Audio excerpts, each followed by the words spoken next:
नमः ओं विष्णुपादाय कृष्णप्रेष्ठाय भूतले श्रीमते भक्ति वेदांत स्वामिन इति नामिने। नमस्ते सरस्वती देवे गौरवाणी प्रचारिणे निर्विशेष शून्यवादी पाश्चात्य देश तारिणे। जगत गुरु श्रील प्रभुपाद की जय। तो ये है हमारे प्रभुपाद, एसी भक्ति वेदांत स्वामी श्रील प्रभुपाद, अभय चरणारविंद भक्ति वेदांत स्वामी श्रील प्रभुपाद। इन्होंने इस्कॉन की स्थापना की। बहुत लोगों को लगता है कि इस्कॉन कोई अंग्रेज़ों की संस्था है, विदेश से आया है, परंतु नहीं, इन्होंने स्थापना की। ये एक बंगाली वैष्णव थे, अर्थात बंगाल में इनका जन्म हुआ था 1896 में। और इन्होंने पूरे देश विदेश सब जगह जाकर के अपने गुरु महाराज और चैतन्य महाप्रभु के संदेश को फैलाया। इनके गुरु महाराज ने इन्हें आज्ञा दिया था कि आप अंग्रेजी भाषा में प्रचार करिए और विदेशों में प्रचार करिए। तो इनके गुरु महाराज का नाम था हिज होलीनेस या परम पूज्य भक्ति सिद्धांत सरस्वती ठाकुर गोस्वामी महाराज। दो प्रमुख आज्ञा दिया था इन्हें कि आप अंग्रेजी भाषा में प्रचार करिए और विदेशों में प्रचार करिए और पुस्तक वितरण करिए, पुस्तक प्रिंट करके वितरण करिए। तो अच्छे गुरु वो होते हैं जो अपने गुरु की आज्ञा का पालन तन मन धन से करते हैं। तो हमारे प्रभुपाद इतने बड़े प्रचारक और गुरु हुए, पूरे विश्व में विख्यात गुरु हुए, क्योंकि इन्होंने अपने गुरु की आज्ञा का पालन किया। 100% जो आज्ञा मिली थी उसका पालन किया। इनमें वैष्णव के जितने गुण होते हैं 26 गुण, वो सारे गुण भरपूर मात्रा में थे। तो जैसे कि गुण तो बहुत ज़्यादा हैं, तो प्रभुपाद के गुण की तो हम गिनती नहीं कर सकते हैं, परंतु सबसे बड़ा गुण यही होता है कि हमें गुरु की आज्ञा का पालन करना चाहिए। क्योंकि हमारे अंदर क्या योग्यता है, क्या योग्यता नहीं है, ये हम नहीं जानते हैं, पर हमारे गुरु जानते हैं। और गुरु की कृपा से ही हमारा विकास होता है, आध्यात्मिक कल्याण होता है और हम भगवान के नज़दीक जाते हैं या भगवत धाम जाते हैं। बड़े बड़े शहरों में किसी को पता नहीं था कि कैसे भक्ति करनी है। सिर्फ वृंदावन, अयोध्या, जगन्नाथपुरी ऐसे जगहों पर लोग जानते थे कि हमें माला करना है, हमें भोग लगाना है, हमें आरती करनी है, मंगल आरती, गुरु पूजा, तुलसी पूजा इत्यादि, क्योंकि धार्मिक स्थल पे ये होता है। परंतु सिटीज़ में, बड़े शहरों में मंदिर तो होते हैं, लोग जाके वहाँ दर्शन करते हैं और प्रणाम करते हैं और कुछ मांगते हैं भगवान से। पर प्रभुपाद ने एक रूटीन दिया जिसको हम कहते हैं साधना भक्ति या वैदिक भक्ति, कि आपको सुबह जल्दी उठना है और आपको माला करनी है हरे कृष्ण महामंत्र का, निश्चित रूप से 16 माला ही करनी है। जीवन जीने का एक ढंग होता है जिसमें आपको नॉनवेज नहीं खाना है, सिगरेट, बीड़ी, तंबाकू इत्यादि का सेवन नहीं करना है, व्यभिचार नहीं करना है, जुआ नहीं खेलना है और भगवान को भोग लगा के ही प्रसाद ग्रहण करना है। हर व्यक्ति के घर में एक मंदिर होना आवश्यक है। उस मंदिर में आप अपने गुरु का और भगवान का फोटो या विग्रह रख सकते हैं। तो प्रभुपाद ने साधारण, सिंपल, सरल भाषा में और सरल तरीके से भक्ति करना सिखाया, जो इस्कॉन के सारे भक्त कर रहे हैं, कोशिश कर रहे हैं कि हम कर पाएं।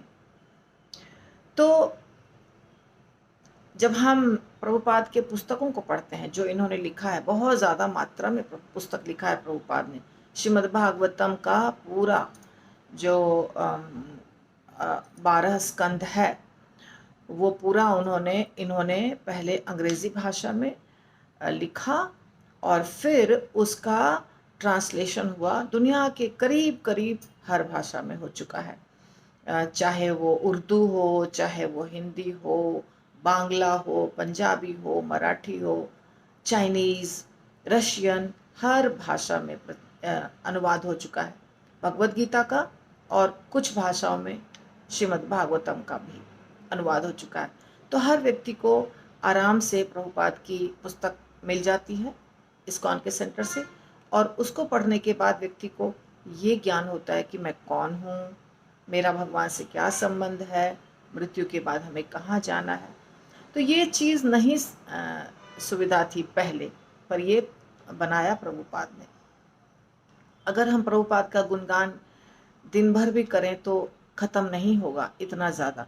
हमें इंसान बनाया, हमें मनुष्य बनाया, क्योंकि मनुष्य के शरीर में रहते हुए भी यदि हम भगवान से नहीं जुड़े हुए हैं, यदि हम कोई नियम का पालन नहीं कर रहे हैं, तो हम पशु के समान हैं। आहार निद्रा भय मैथुनम च सामान्यम एतत् पशु भी नराणाम धर्मो ही तेषाम अधिको विशेषो धर्मेण हिना पशु भी समाना।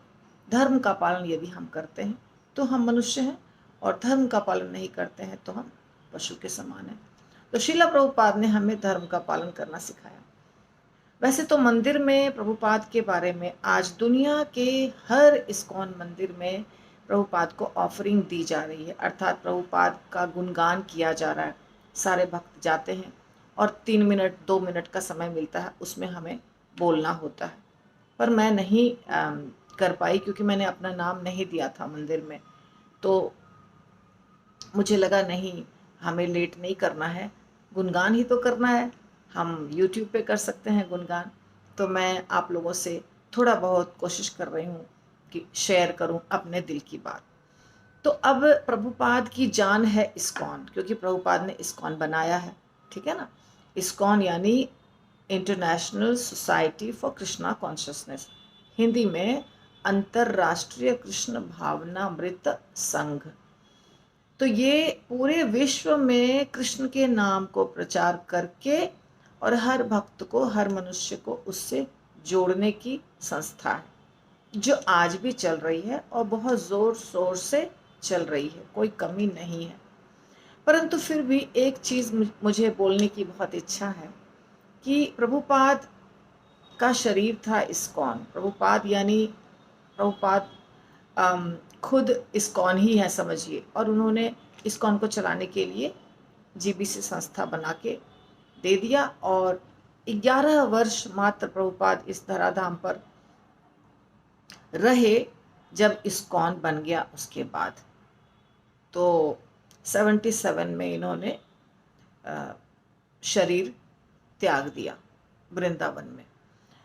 तो इनके जो शिष्य हुए, जो विदेशों में प्रचार करके जहाँ से शुरू हुआ शिष्य, उनको सबसे ज़्यादा जिस शिष्य को संग मिला प्रभुपाद का, वो हुआ 11 वर्ष का। परंतु कुछ शिष्य तो बहुत बाद में बने। शुरुआत के जो शिष्य थे उनको 11 वर्ष का संग मिला प्रभुपाद का, ठीक है। तो 11 वर्ष में भी प्रभुपाद हमेशा किसी शिष्य के नज़दीक नहीं रहे, वो तो घूमते रहे। 14 बार उन्होंने पूरे विश्व की परिक्रमा की। परिक्रमा अर्थात अलग अलग देशों में जाना, वहाँ इस्कॉन की संस्था का, इस्कॉन का मंदिर बनाना, वहाँ प्रचार करना और शिक्षा देना, अपने शिष्यों को दीक्षा देना, उन्हें विधि सिखाना कैसे करनी है भक्ति, और बहुत कठिनाई से, क्योंकि विदेश में प्रचार करना इतना आसान नहीं है। तो एक जगह तो प्रभुपाद नहीं रहते थे कि 11 वर्ष तक किसी भी भक्त को इनका साथ मिला हो, ये संभव नहीं है। कभी कभी मिलते थे और पत्रों के माध्यम से या टेलीग्राम के माध्यम से कोई अर्जेंट बात हुई तो समझाना इत्यादि होता था। जब प्रभुपाद शरीर त्यागे वृंदावन में, तो इनके जो शिष्य थे, सबसे सीनियर डिवोटी जिसको हम कह सकते हैं, है ना, आजकल सीनियर जूनियर होता है ना, ये बहुत सीनियर है, ये बहुत जूनियर है। तो सबसे सीनियर डिवोटी का एक्सपीरियंस कितना था? 11 साल का। और 8 साल, 10 साल, 5 साल, 6 साल, ऐसे 2 साल, 3 साल, 1 साल, ऐसे ही था। अब मैं इसकी चर्चा इसलिए कर रही हूँ कि पुत्र को देख करके हमें पता चलता है इसका पिता कैसा होगा, है ना। पुत्र को जब हम देखते हैं दोष या गुण, अरे इतना महान बेटा है, किसका बेटा है जो इतना महान है, चाहे वो भक्ति में हो, चाहे वो देश की सेवा करने वाला हो, या समाज की सेवा करने वाला हो, या बहुत बड़ा धन कमाने वाला धनवान हो। तो हम जब पुत्र को सफल देखते हैं तो हमें जानने की इच्छा होती है कि इनके पिता कौन थे। तो मैं इस बात की ओर आपका ध्यान ले जा रही हूँ कि जो इस्कॉन संस्था है, इसको चला रहे हैं प्रभुपाद के शिष्य, यानी इनके पुत्र। मात्र 11 साल के अनुभव वाले शिष्यों ने इतने अच्छे से इस्कॉन को बढ़ाया, प्रचार किया, मजबूत बनाया, ज़्यादा से ज़्यादा सेंटर खोले, ज़्यादा से ज़्यादा मंदिर बनाए और शिष्य भी बनाए जो अभी गुरु हैं। ये सारे गुरु प्रभुपाद के शिष्य थे। थे मतलब उस समय उन्होंने दीक्षा ली थी प्रभुपाद से। अब अगला जनरेशन हमारा है, तो हमारी ड्यूटी है, हमारा कर्तव्य है कि प्रभुपाद के संस्था को, इस्कॉन संस्था को बनाए रखें, अच्छा बनाए रखें, मजबूत बनाए रखें। तो हमें तो अपने गुरु का बहुत साथ मिला है, बहुत लंबा साथ मिला है। प्रभुपाद के शिष्यों को तो बहुत छोटा साथ मिला था, लेकिन प्रभुपाद के शिष्य इतना अच्छे से इस्कॉन को इसलिए चला पाए क्योंकि श्रील प्रभुपाद ने उन्हें इतना अच्छा ज्ञान दिया, इतनी अच्छी ट्रेनिंग दी, इतना ज़्यादा प्यार दिया कि वो जब उन्हें याद आती है तो वो कुछ और नहीं सोच पाते हैं। हर एक शिष्य, प्रभुपाद के सारे शिष्य, उन्हें जब प्रभुपाद की याद आती है तो वो इस्कॉन की जो भलाई है, इस्कॉन को आगे बढ़ाना है, इस्कॉन को मजबूत बनाना है, इसके सिवाय और कुछ भी नहीं सोच सकते हैं, क्योंकि प्रभुपाद ने उनको नरिश किया इतने अच्छे से। यदि प्रभुपाद अच्छे से नहीं किए होते उनको, उनका लालन पालन, शिक्षा दीक्षा और इतने ग्रंथ नहीं दिए होते, तो इतना इस्कॉन मजबूत नहीं होता। तो इसलिए मैंने कहा, पुत्रों को देख के हमें पिता का पता चलता है। तो प्रभुपाद के शिष्यों को देख करके, उनके कार्य को देख करके हमें पता चलता है कि प्रभुपाद कितने ज़्यादा महान होंगे, कितना गुण था इनके में कि इनके शिक्षाओं से, जो बहुत कम समय के लिए इनके शिष्यों को मिला, शिष्य इतना प्रभावित हुए, मोटिवेट हुए, इनकरेज हुए कि आज तक एक क्षण के लिए भी कोई इनका शिष्य ऐसे ही नहीं बैठे रहते हैं, वो सेवा में लगे रहते हैं। तो अब जो तीसरा जनरेशन है, हमारा जनरेशन, उसकी ये ड्यूटी बनती है कि इसी चीज़ को हम आगे बढ़ाएं, और इसके लिए हमारे अंदर प्रेम, सहन शक्ति और बुद्धिमत्ता होना आवश्यक है। जब ये होगा तो हम इस्कॉन को आगे बढ़ा सकेंगे।